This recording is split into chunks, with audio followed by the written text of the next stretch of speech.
Hello, happy week 22. Missed several of you as you were away, but we had a good class this week.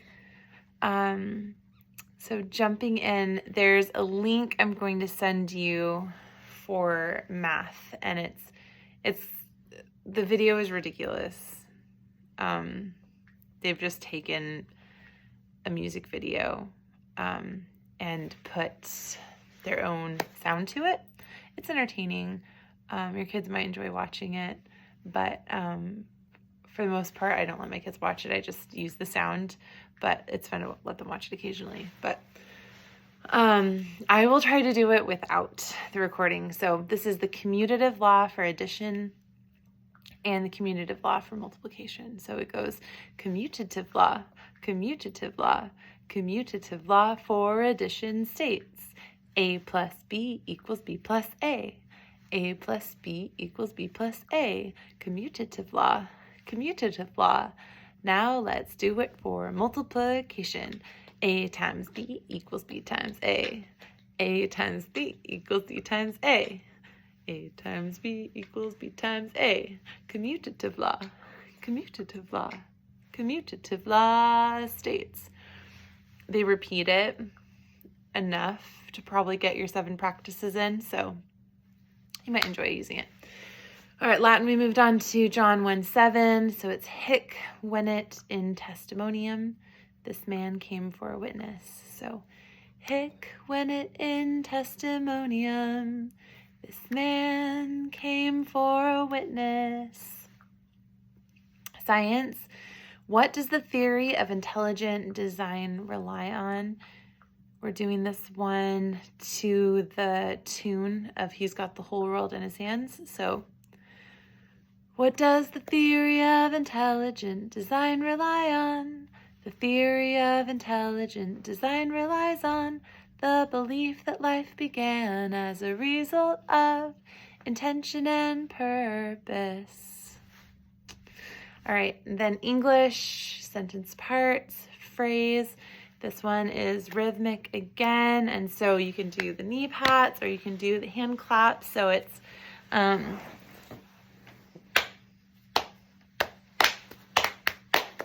here we go. A phrase is a group of words that does not contain both a subject and a verb, and may be used as a single part of speech. All right. Thank you, JP. So timeline. This is a lot of finger spelling for this one. So we have,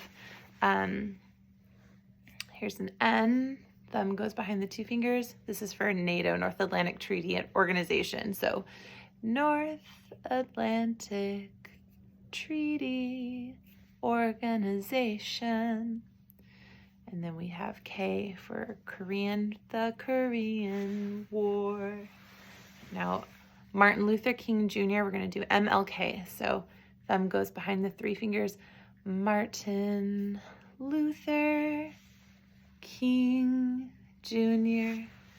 and the Civil Rights Movement. Then Jim and Elizabeth Elliot, missionaries to Ecuador. So Jim and Elizabeth, we just do E for their last name. So Jim and Elizabeth Elliot. And then for missionaries, we're going to do an M again. And this one you do around your heart because missionaries have a heart for the lost. So missionaries to Ecuador. Ecuador, are you doing E? This is, Hudson was pointing out in class today, this is probably representing the equator. So missionaries to Ecuador. Antarctic Treaty, just act cold. The Antarctic Treaty. And then Vietnam War, V for Vietnam. The Vietnam War.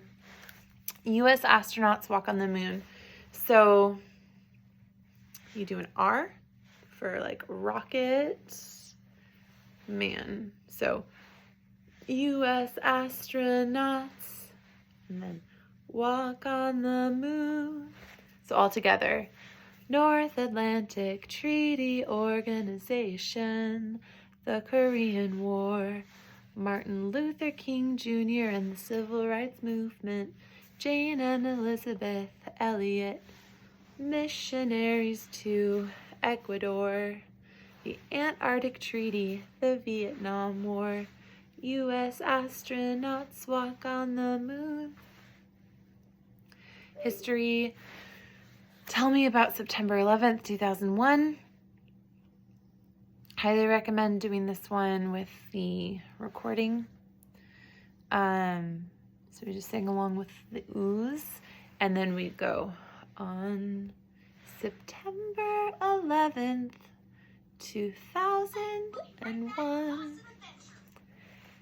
Terrorists hijacked 4 airplanes.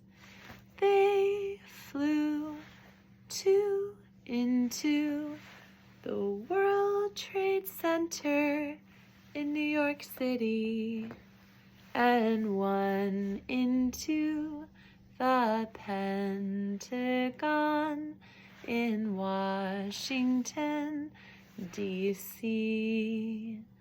The 4th plane crashed into a Pennsylvania field on September 11th, 2001. And back into the ooze. So just to revisit, we're doing this for 11, but it's also kind of representing the World Trade Center. So we go September 11th, 2001, terrorists hijacked 4 airplanes. They flew 2 into, then here we're showing the World Trade Center, and then with the same arm, within the same motion, we go up to the Statue of Liberty for in New York City, and 1 into the Pentagon. So just go ahead and trace a pentagon. In Washington, D.C., the 4th plane crashed into a Pennsylvania field. Let me do it again on September 11th, 2001. Deserts, we have the Mojave Desert, Sonoran Desert, Colorado Desert, Painted Desert, and Great Salt Lake Desert.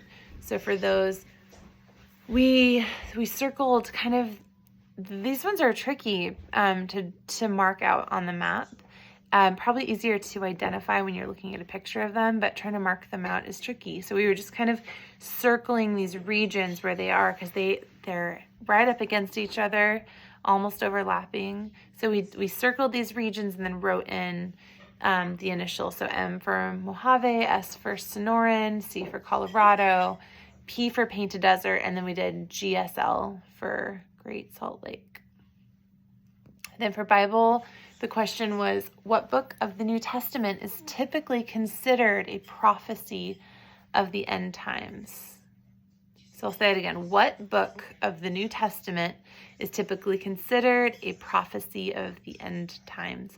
The answer is Revelation, written by the Apostle John.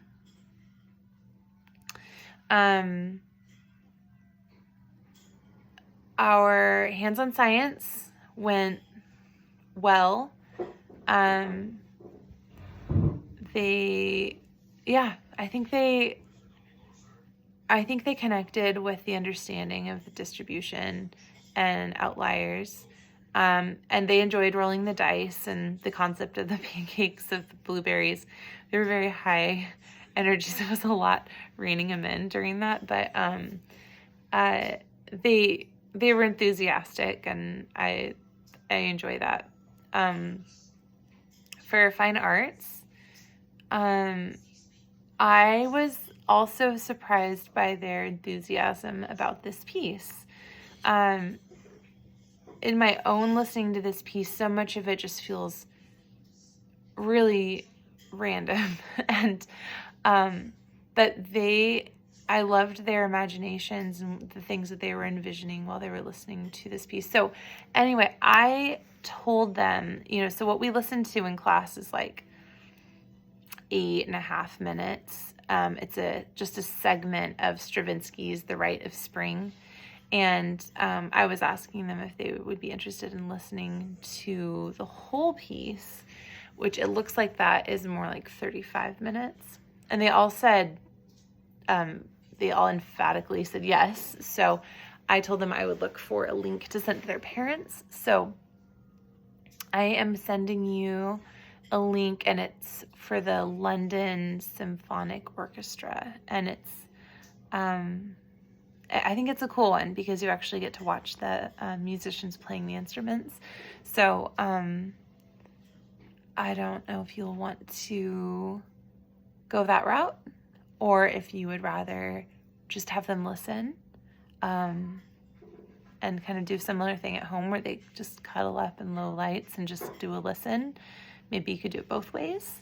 It might be educational and interesting to get to see the bassoon and I'm trying to remember what kind of horn it was that does a lot of the higher notes, and getting to see the pounding of like the violins and the little flutes that come in. It could be fun to watch. So anyway, I think that is everything for now. So please reach out if you have any comments or questions, and we only have 2 more weeks. It's a sad thing. All right. Love you guys.